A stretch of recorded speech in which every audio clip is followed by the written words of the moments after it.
আসসালামু আলাইকুম, সবাই কেমন আছেন? আশা করি সবাই ভালো আছেন। তো আরেকটি নতুন ভিডিও নিয়ে আপনাদের মাঝে আসলাম।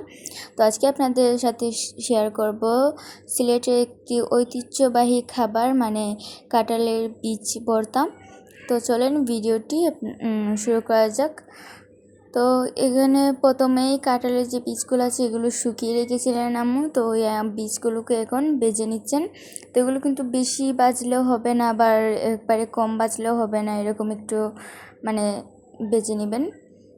তারপর দিয়ে দিয়েছেন কয়েকটা আস্ত পেঁয়াজ, তারপর কয়েকটা আস্ত রসুন।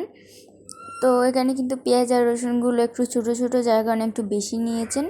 তো এগুলো ভাজা হয়ে গেলে চুলা থেকে নামিয়ে নিলেন। তারপর ভেজে নিলেন কয়েকটা শুকনা মরিচ। তো শুকনা মরিচগুলো ভাজা হয়ে গেলে ওগুলোকেও নামিয়ে নিলেন। তারপর দিয়ে দিলেন শীতল শুটকি।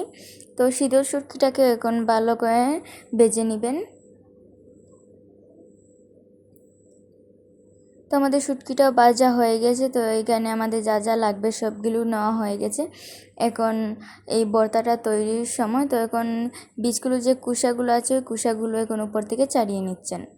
তো এগুলো কুসাগুলো ছাড়ানো হয়ে গেছে, যার কারণে এখন পাটায় দিয়ে দিলেন প্রথমেই শুটকি। তো শুটকিগুলো যে কাঁটাগুলো আছে ওই কাঁটাগুলো কিন্তু ভালো করে পিষে নিতে হবে। তো কাঁটাগুলো একেবারে পিষা হয়ে গেলে তারপর দিয়ে দিলেন শুকনা মরিচগুলো। তো শুকনা মরিচগুলোতে দিয়ে দিলেন তারপর স্বাদ মতো লবণ।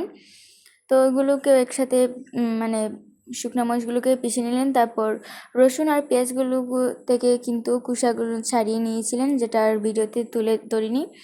তো পেঁয়াজ আর রসুনটা ভাজা হয়ে গেলে এখন কাঁঠালের বীজগুলো দিয়ে দিলেন।